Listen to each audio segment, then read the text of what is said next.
Hey there. So my next guest, really fun guy. He does audio engineering for bands, and he does it in his house. And so he brings them in, and they play, and he has the drummer set up in his living room, and then he takes all this music and he puts it all together, makes it sound fantastic. And it's a very like innovative what he's able to do as a gamerpreneur in creating this business, and he has a job on the side. He streams on the side. He's got a lot going for him. So I think you guys are really going to enjoy this one.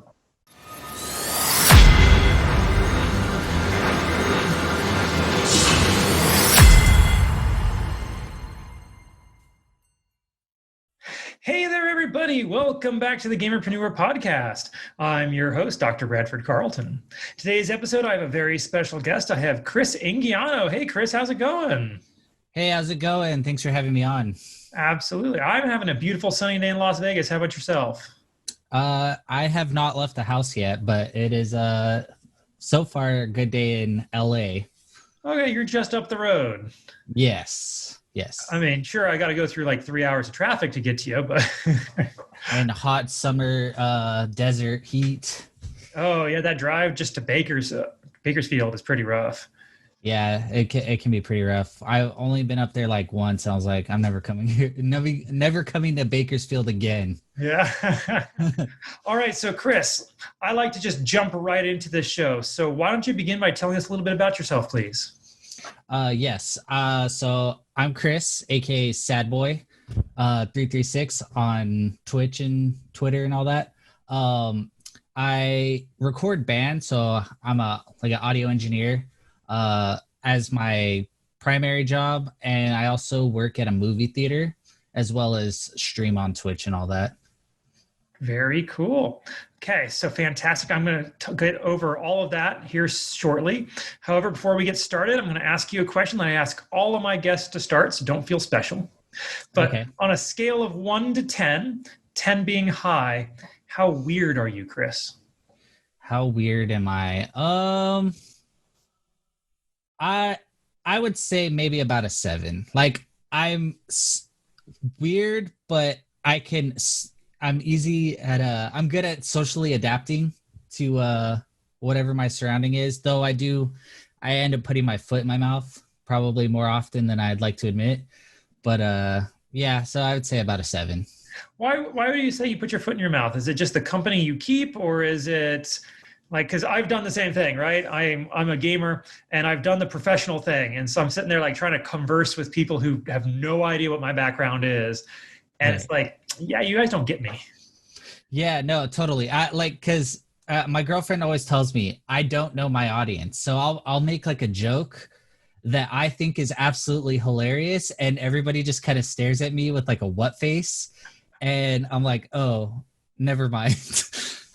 I get the feeling that if Brad was there, like he'd be like, oh, that's a good one. I get it. Yeah, Brad would get it. That's going to be my new, that's what I'm going to start saying. I'm like, oh yeah, well, Brad would get this. Storm out. All right. So Chris, this is the Gamerpreneur podcast. So I'm going to need your gaming cred. When did you first start playing video games?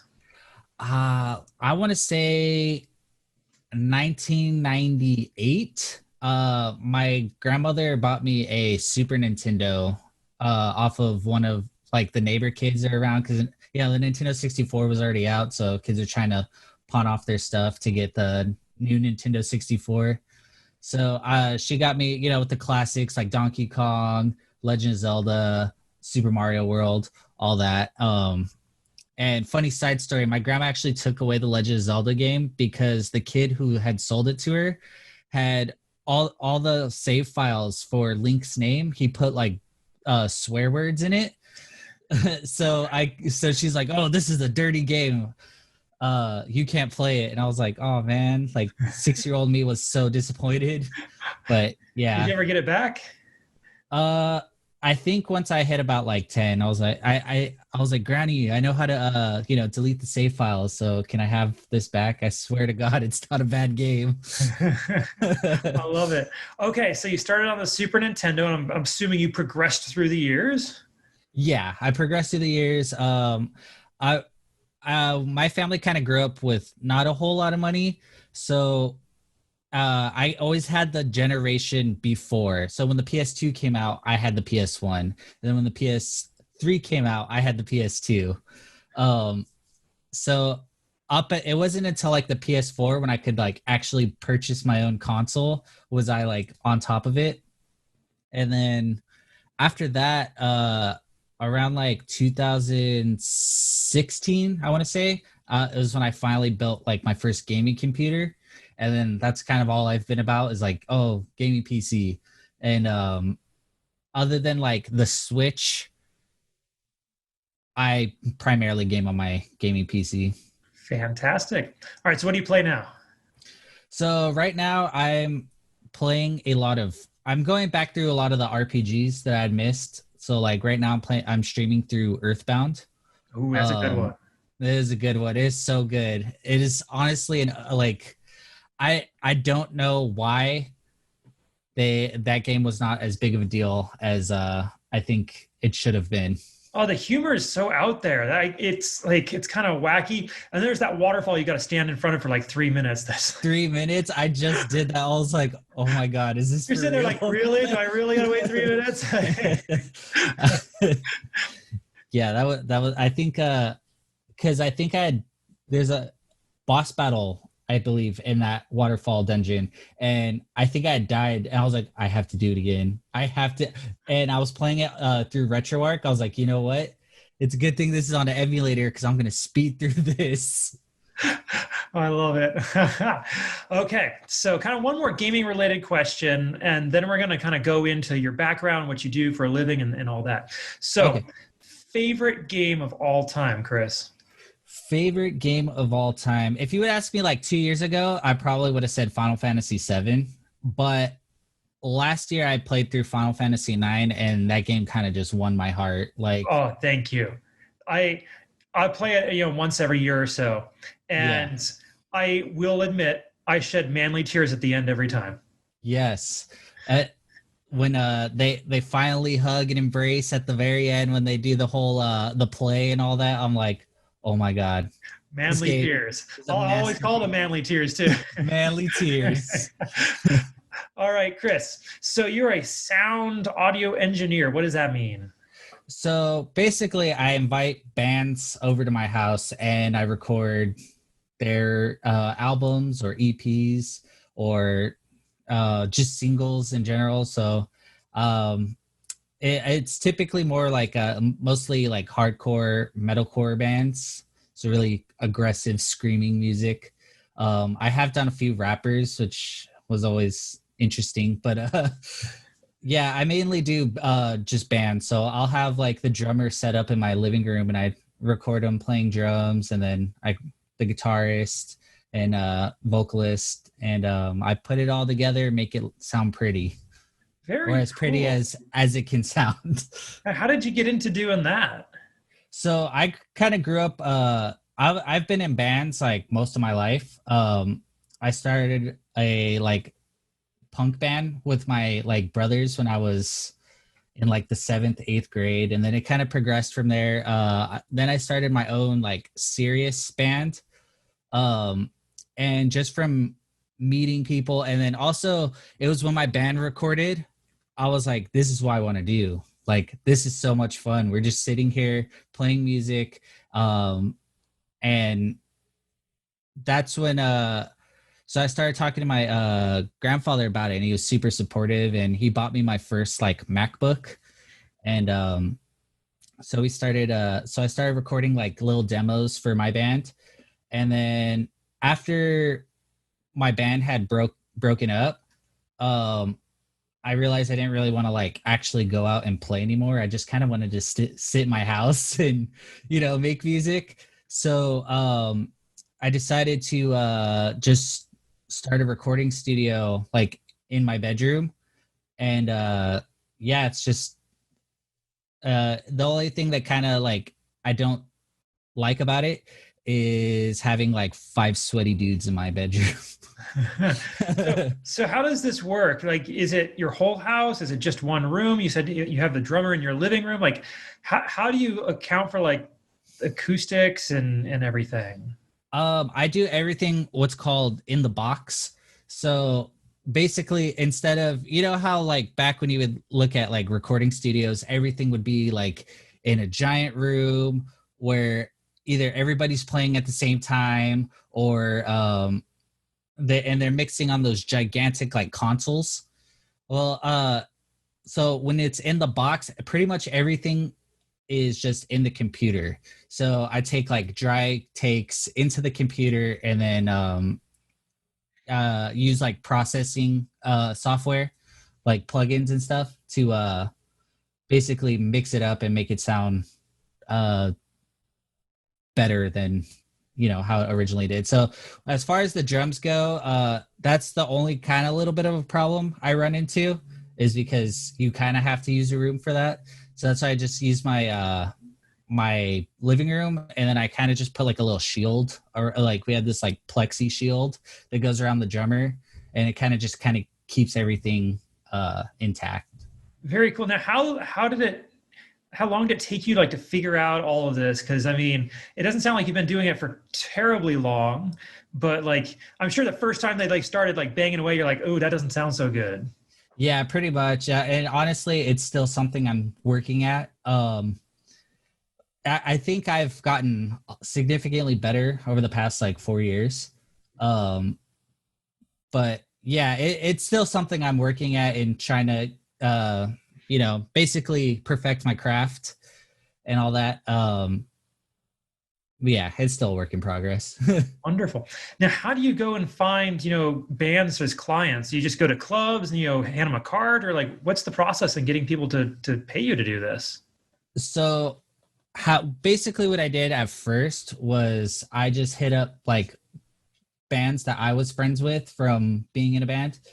And then as I built a portfolio of like music I have done before, and then send it out. I usually either cold call bands, which maybe like 1 in 10 respond to that, um, with like, oh, this is what you could sound like if you recorded with me. And then other bands, I've gone to like shows. I'm like, dude, you guys are really sick. Like, um, would you guys be interested in recording like a single? And then I'll do like a single for them for free. And then after that, they'll be like, dude, we really liked what you did with our song. You want to do a whole like EP or album or something? And that's how I go. I basically do like one free job and then get paid for the rest. Very cool. Okay. Now, you do have another job on the side, you said? Yeah, because so recording isn't super consistent. Um, because it's a pretty competitive field. Everybody can run, a recording studio out of their house now with the like, technology. It's not like back in the day where it took like $50,000 just to even start a studio. So I also work at a movie theater. I work at an AMC. I've been on like furlough from that though for like the last, basically since COVID's like really hit. Yeah, my condolences. Oh, it's no problem. Okay. What's something that people don't know about movie theaters that's like you guys know? Let's see, movie theater secrets. Oh, there's not a person up there running the projector. Everybody thinks that there's always somebody up there like running the projector. So like when a problem happens or like the movie like doesn't start or something, people come up, hey, I think the projector guy fell asleep. And I'm like, there's no projector guy. Oh, I love it. Okay. Now you said you also stream, correct? Yes, that is correct. Okay. What do you stream? Where do you stream? How do you stream? I stream on both Facebook and Twitch. I started doing the restream, just try to get as much audience as I can. I like to stream. I primarily stream Overwatch, but lately I've been doing more RPGs like Earthbound, for instance, and then I kind of, like I said, I want to go through my back catalog of RPGs, and I try to stream. I stream Tuesdays through Thursdays from 7 p.m. to roughly about midnight. Okay. I was wondering why you messaged me so late last night. Oh yeah. I checked my phone at midnight. I'm like, message. Okay. What got you into streaming? Like, why did you decide to jump on that? uh, I think I decided to get into streaming because I had kind of neglected for being in a band. I had kind of like neglected being playing video games a lot because I had band duties and all that. And so I decided after the band had broken up, I was like, you know what? This was in like early 2016. I was like, I think I'm gonna start streaming. Like a lot of my some of my other friends had started streaming and had a lot of success with it. So I figured, oh, I'll kind of jump on the bandwagon, and I've loved it. Like, I built a lot of really close friends through streaming. One of my friends, he's from Utah that I met through streaming, and last year we had met in real life, and it was probably the most like surreal moment. Like, I would see those like pictures of like, oh, these guys met through Halo and met in real life on, one of the guys' deathbeds. And I was like, dude, that's how I want it. When I die, I want to be that story. I love it. No, I had the same experience when I played Warcraft. You meet the people and then you're like, let's hang out. And you're like, do I really want to meet this random voice I've been talking to? Or Yeah. it turns out they're like the same person. It's just the same person I've been talking to for years. Yeah, it can be kind of, it can be kind of nervous because it's almost like you're basically meeting somebody from like a chat room. And, they always tell you don't meet strangers on the internet, but I think it's a really amazing thing when that happens. Okay. So I want to go back to your audio engineering if we can. So Okay. what makes you unique? Like you said that there's a lot of people out there already doing it. I'm trying to help you. You sound like a professional here. Not that you aren't a professional, but make you sound even better. What makes you fantastic, Chris? What makes me fantastic is I can actually work extremely fast. Like I remember when my band recorded an EP, it took us about a month for a turnaround, like basically to get our product back. And I can usually get the product out in about 2 days. Cause usually as soon as we finish, I usually, let my ears rest for like a day. And then I start up and I'll basically slam through the whole like EP in a matter of a day if I can. So I feel like where I stand out is I'm a lot faster than a lot of other people in the same area as me. Very nice. Now, what is it you're listening for, if anything? Like, is there like something that always pops up needs correcting? Yes. All right. So it's kind of it's kind of an ongoing joke within the like recording community is that there's a frequency that always lies in mostly like heavy guitars. It's the 4K frequency, and everybody just cuts it out because it sounds like garbage. It has this really nasty like buzzing sound. So there's in the whole community, the recording community, you'll see like t-shirts that'll say F 4K, meaning the frequency. And so if like you see that, you're like, oh, that guy's an audio engineer. That guy knows it. I love it. I know I've known people who do audio editing for like spoken word, like audio books and stuff like that. And the one thing they always say is that the people doing that sound. Oh yeah. And even myself, when I go back and I edit my own videos, like I usually look at the waveform while I'm editing so I know where to cut and I can see where I'm doing it. Yeah. I was making YouTube videos for a while, and I noticed myself doing that a lot too. I was like, oh my God, why do I keep sucking my teeth? Okay. So Chris, if you could go back in time with me to when little Chris was first starting out doing audio engineering, and you could walk up to him and you go, hey, little Chris, this is what's going to happen over the next several years, but here's the one thing you need to know. What is it you tell him? I would tell him, the band is going to be fun for a bit, but it's not going to work out. You should start. Uh, don't take a year off of high school. Don't ignore don't ignore college for 4 years like you did. You need to just put your nose to the stone and start grinding, because you're basically gonna get outshined by younger people, which I kind of feel like is happening to me. So stay in school. Stay in school, basically. Stay in school. Get a haircut and get a real job. Okay. Now, part of the purpose of the show is maybe there's somebody out there who doesn't enjoy what they do. And I'd love it if they're listening to my guest and they're like, hey, that sounds really cool. How do I get started?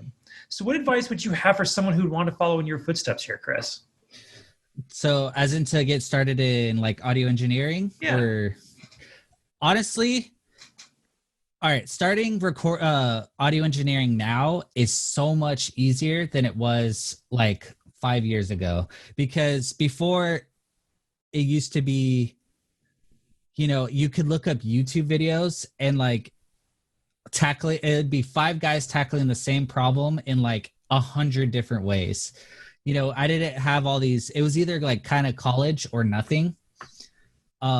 But now there's so many different resources that helped me over the last couple years, like Nail the Mix, which is Joey Sturgis, who's recorded a lot of big like metalcore bands. There's Jordan Valeri from Hardcore Mixing Studio. I would definitely tell them to pay for at least one of their courses, because their courses are maybe about $100, which is nothing compared to like, going to college. And in the audio field, there's realistically, like, it's all portfolio based. They don't care that you have an audio engineer degree. They just want to hear what you can do. So I would say, and then as far as like the gear and all that, like, honestly, don't worry about it. It'll all come, eventually. But definitely like learn your craft first. Beautiful. I think that applies to so many different industries, though. Yeah, really. It really does. It's all about just like, taking your skill and just sharpening it as much as you can. Okay, fantastic. Now, Chris, I'm going to humble you at the moment if I can, because Okay. I believe that we learn the most from our failures in life. As gamers, we deal in experience, right? You got to get Right. experience. And I think humans get experience when they screw something up and then they learn from that experience and move on. So what is something you have failed at and what did you learn from it? I've failed at more things than I can count. I think one of the biggest things I failed at was it was definitely being in a band, because that involved a lot of teamwork, and I was kind of like the only one carrying it for a while, and it kind of taught me that, like, yes, you can rely on the other people sometimes, but you have to make sure that you yourself can you have to be able to rely on yourself more than anything than just other people. Don't weigh too heavily on other people. Fantastic. Okay, now what is something you're working to improve on in yourself at the moment? Honestly, probably my social skills. I especially since COVID hit, I have not left my bedroom in like 4 months. And honestly, I don't hate it, which is the sad part. Everybody's been freaking out. Oh, I want to go out. I want to go out. I'm like, no, dude, this is this is like a 4-month vacation. I love it. I love it. Hey, don't sell yourself too short. I mean, if you're streaming, you're engaging with people every day, right? Yeah, but it's different that it's for me, it's different, just looking at a little chat bar than it is actually talking to somebody like face to face. And I have a problem with, not making eye contact and all that. And so that's why I've been trying to be more social. And you know, so this right here is like a huge like stepping point for me. Like I haven't talked to somebody like a kind of, no offense, but like a stranger in Sure. like like months. Okay, fantastic. Now, do you watch other streams? I do. I watch my buddy Axiom, who I met in real life. I like to watch. I watch the big streams every now and then, but I really like watching smaller streams because you kind of can get that engagement that you can't really get from like a big streamer. Like, you know, you look at like XQC's Yeah, chat. It's never just chatting like with you're never chatting with him. And so yeah, I really like watching like my buddy Axioms, my buddy Gris Sharksalent, another streamer Sleeping Beauty or Sleeping X Beauty, excuse me. But yeah, I prefer smaller streams. Okay. Now I'm gonna like ask you a question based on your trade. What are they doing wrong with their audio that you could give them some advice? Because I get streamers who watch the show, you know, and so what advice would you have for streamers on how to make their audio quality sound better? Honestly, don't go with the USB mic because a USB mic can only do so much. And also check out this program called Voicemeeter Banana. It gives you the option to separate each like your channel. So if you have, you know, you can have it to where your music is playing on one channel, your communication like Discord or whatever is playing through another channel. And if you know you're in there with some like rowdy friends who like to, and you want to keep like a PG stream, so you don't really want cussing, and you know it's kind of hard telling other people not to cuss, so especially mid game. So you can just mute the whole their whole voice chat to the stream, but you can still hear them, and it gives you audio balance for everything. Like you can control how loud the music is, how loud the communication is, and then how loud the actual game audio is. And always use a compressor and noise gate. Fantastic.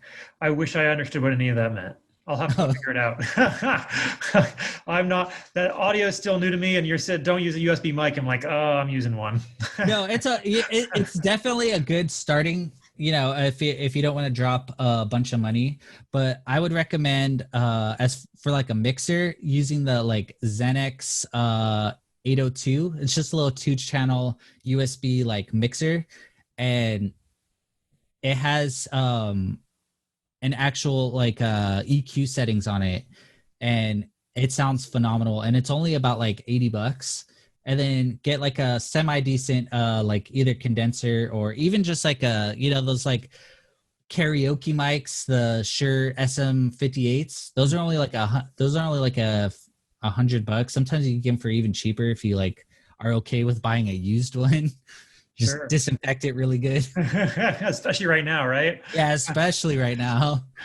Okay, Chris, this has been fantastic. How do people find you? Where are you out on social media? What's your handle? So you can find me on Twitch and Facebook at Sadboy336. You can find me on Twitter at Sadboy336TV, and you can find me on Instagram at Sadboy336. Beautiful. All right, Chris, is there any last points you want to make or anything I didn't ask you think we still need to cover? I think we've covered just about everything. I think we are all good to go. All right. Well, in that case, Chris Anguiano, thank you so much for coming on with us today. We genuinely appreciate it. Thank you so much for having me. Absolutely. And on that note, I'm going to remind everybody else, don't be just a gamer, be a gamerpreneur.